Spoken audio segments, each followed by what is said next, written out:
Today we're at Yearling Trail, which is in Ocala National Forest, and it's a great little trail. It is probably 4 miles or so out and back. I can hear Bob White now.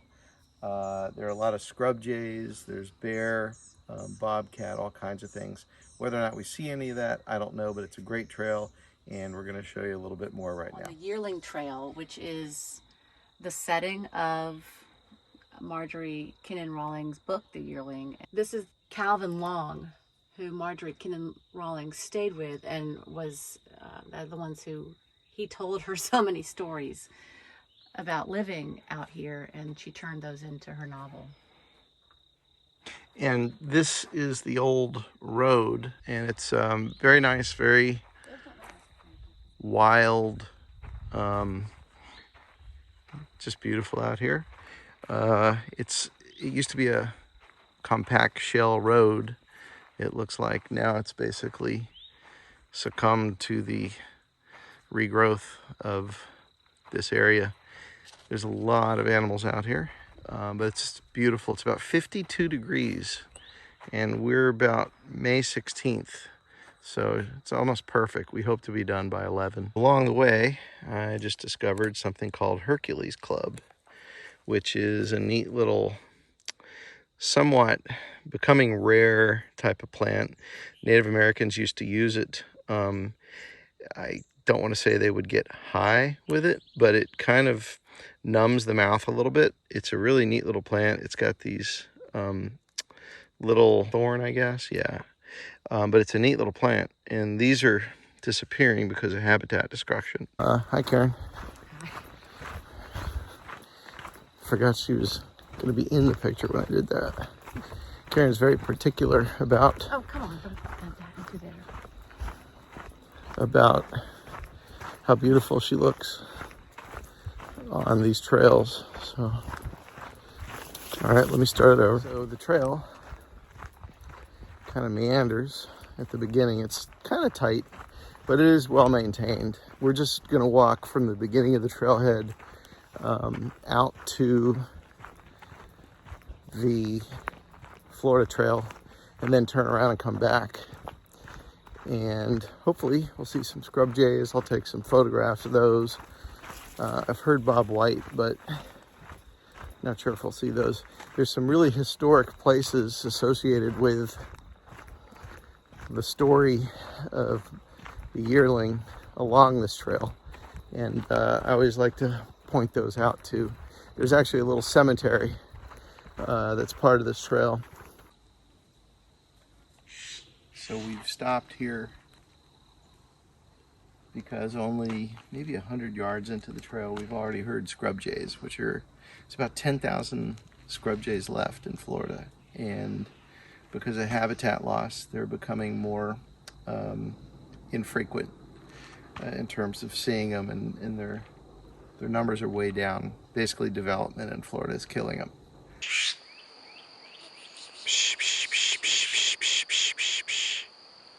These are scrub jays, and they've come out to join us. Scrub jays are very social. They're really a neat bird. Just loves scrub jays.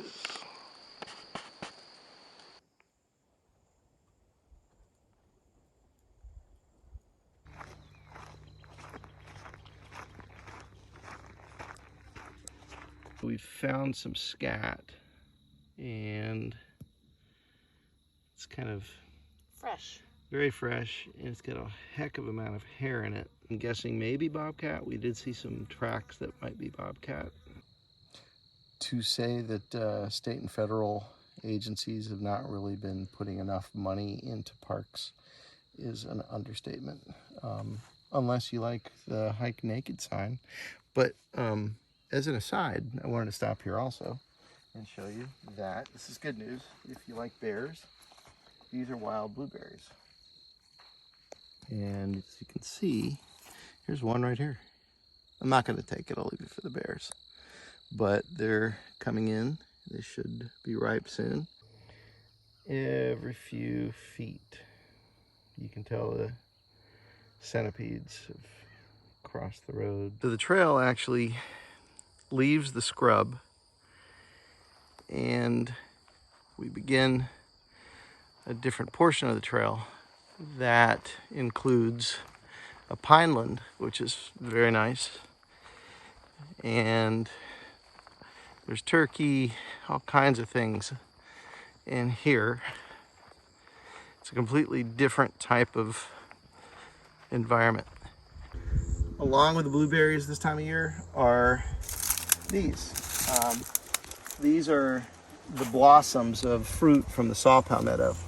And saw palmetto is called saw palmetto because it's got little teeth on the edge of these fronds, and they will cut you up. But these put out these beautiful berries. They turn purple, and they're actually delicious.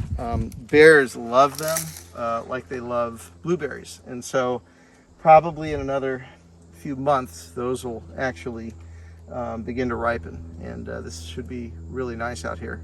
And in a few months, it's going to be really, really hot. But by winter, those are the type of things bears forage on that will get them nice and fat and ready to hibernate, because in Florida, bears do hibernate. This portion of the trail, like the other portion of the trail, it's very easy to see some large snakes. Definitely a place for red-headed woodpeckers, pileated woodpeckers. There's a lot of dead trees in here along with the pines. And it's probably a little higher in terms of elevation. This is fairly remote. It's in the middle of Ocala National Forest. This area has a lot of young trees and a few old ones.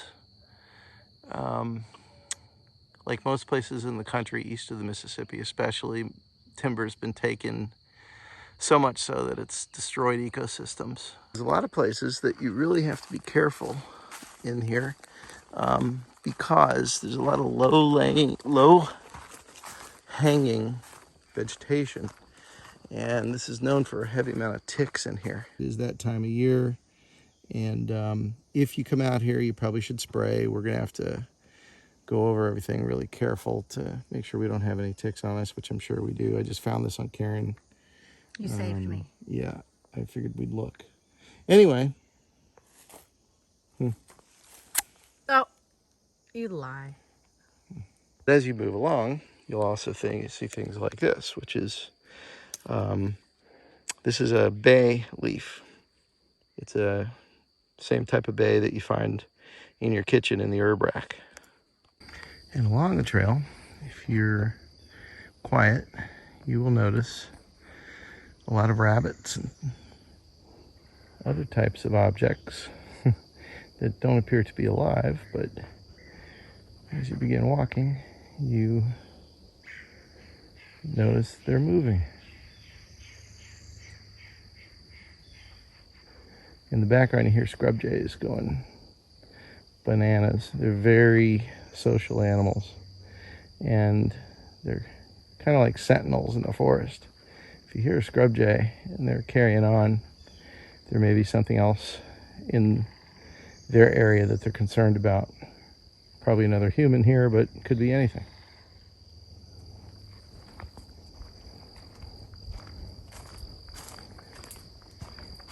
This little cottontail is not too concerned with us.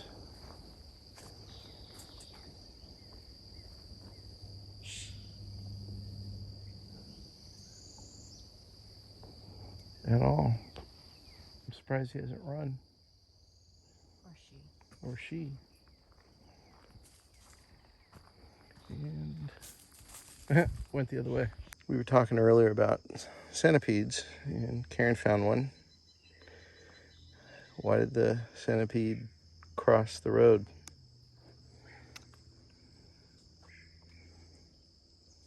To get out of the way of your feet. This portion of the trail is through a very high area. A lot of palmetto, saw palmetto, a lot of oak, and these oaks are smaller than most because the nutrition isn't the best in these dunes in the middle of the state of Florida. It gets during the summer upwards of 105. I've been here with 105 and it was a tough hike. You have to bring water anytime you get on this trail, just in case you are diverted or I suppose you could hurt yourself. It is very warm. Now along the trail, there are these posts, and this is number, looks like one, although it's repeated, but I'm pretty sure it's one, and it could be 11, with these trails that kind of offshoot from the main trail, and they basically display historic sites, relics, I should say, and they're not in great condition. We're going to go to a cemetery and show you that. So along the trail, this is a tortoise burrow, and if you've been to my channel in the past, you'll know that I've done some things on tortoise burrows and how they live. You also might want to check out the burrowing owl video that I did, because that discusses a little bit about burrowing owls, which tend to use these as the same type of habitat. There are numerous species that will occupy a gopher tortoise burrow, including snakes and rabbits and even owls. So it's a really neat thing. Gopher tortoises also are threatened in the state of Florida, aside from the fact that people used to eat them heavily throughout the South, including my granny up in Pensacola. Tastes like chicken. Do they taste like chicken? Yeah. You're not kidding? Not kidding. Okay. So they taste like chicken. Go figure.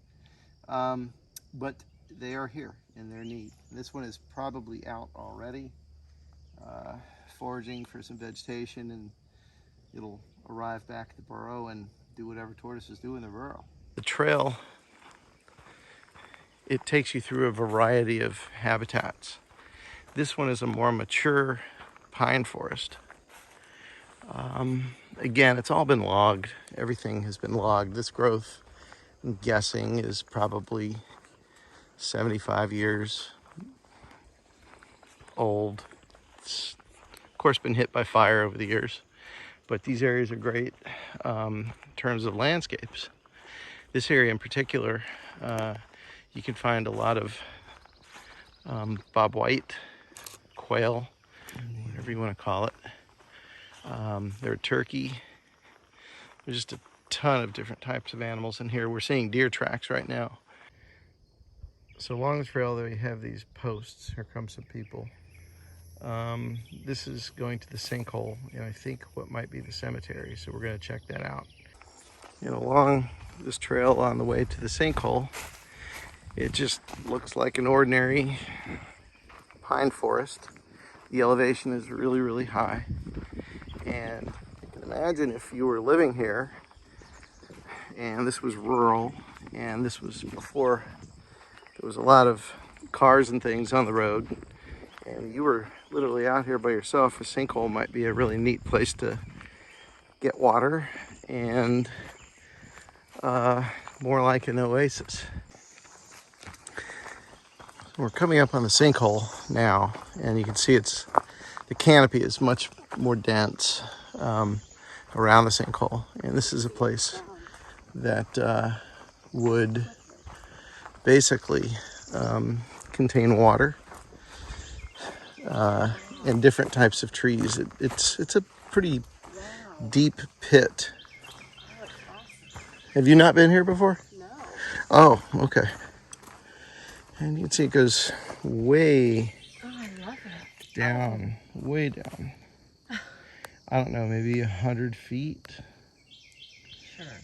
And I suppose this was created by a collapse of a cavern, an underwater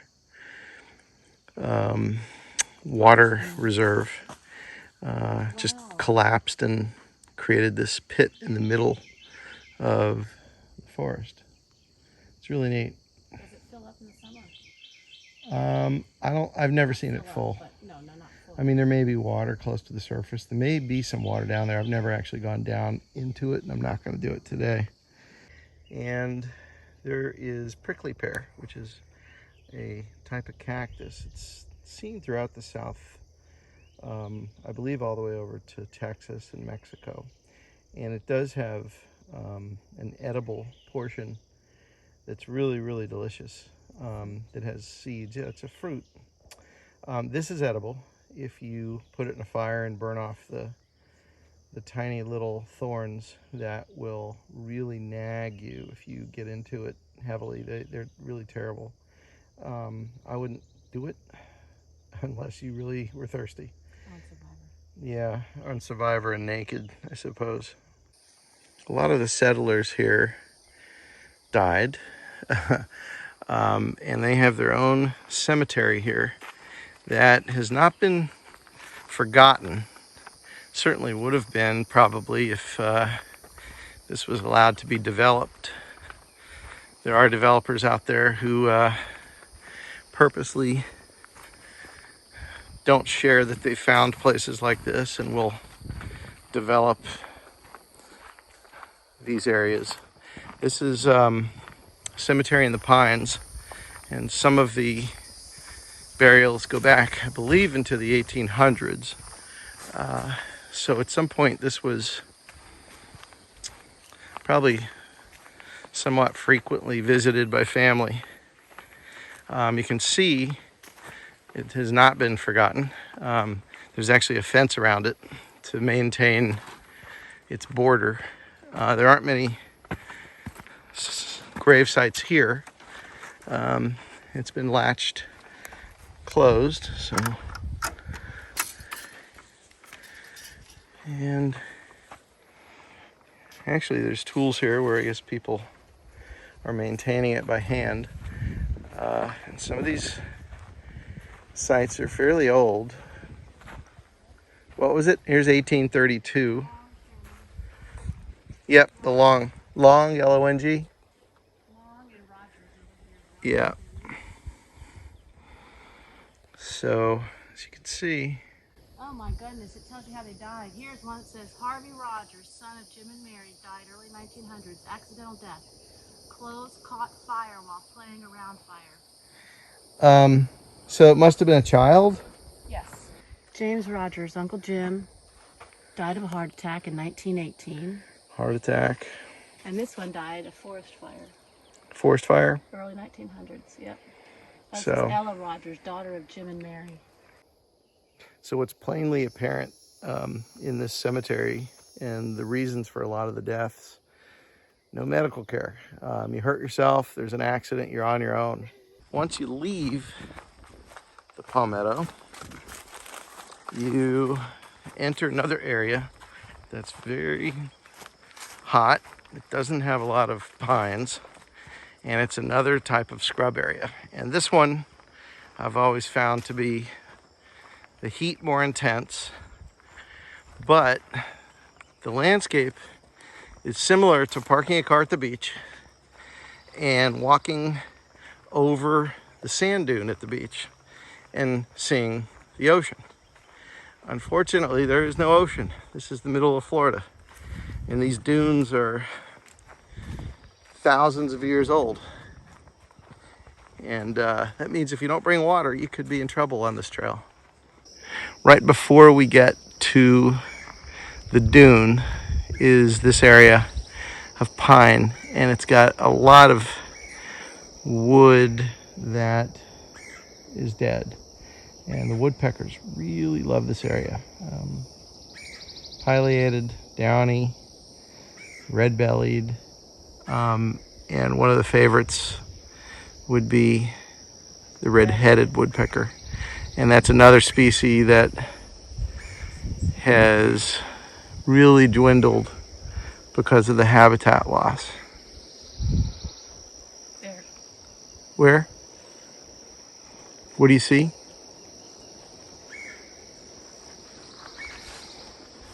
What do you see? Where at? I don't think it's a red-headed woodpecker, but it's making that noise. That might be no. A robin? No, that's a jay. That might be. That's up there. That might be. That's the red-headed. Where'd it go? It's on a tall, dead tree. Uh-huh. How far and down? It's like 3 feet from the top. There's a branch that juts out on the left. Well, that's a small woodpecker, though. Yeah, I see it.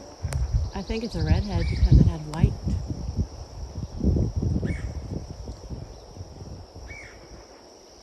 Let's take a look. I'll shoot a couple camera pictures. Here's another example of some history along the site, and this goes to a water cistern. Yes. As I understand it, anyway. And basically, it's a pit. It's got what looks to be a cement type of base to it. It looks like water probably still gathers here when it rains. We've already showed you some edibles. We've seen saw palmetto, blueberry, but also, and this is kind of a tart grape, this is a grapevine. And grapevines produce grapes. And if you look real close, there's some grapes here. And they actually look like grapes, the same type of fruiting, clustering that you'd find in the store. These are far from ripe. They've got to get a lot bigger. But there's going to be plenty to eat here in the next few months. So you come to the end of the trail, and it's basically a T intersection. And you basically run to this larger 6x6 post, and it says basically the Florida, it says FAST or FNSST. Florida. I don't know, but this is a Florida trail. Florida. Yearling Trail. State Trail. I don't know, but it is part of the Florida Trail. You can see the hash mark on that tree, the orange, and that goes to the north. And this goes to the south. This heads back actually to Juniper Springs, which is also a campground. It's a spring. It's a CCC site that was built during the 40s, I believe, maybe earlier, 30s. But that's the trail. And so Karen's getting some water, and we're going to head back. If you want to see the trail on the way back, stop it now and hit rewind. And that will allow you to take a look at the trail that we just walked. In the meanwhile, if you like these type of videos, we do them as often as we can. Please hit like, please subscribe if you've made it this far. We appreciate you doing that, and we will bring you another Wild Journeys hike at some point relatively soon. Thanks for joining. Say bye, Karen.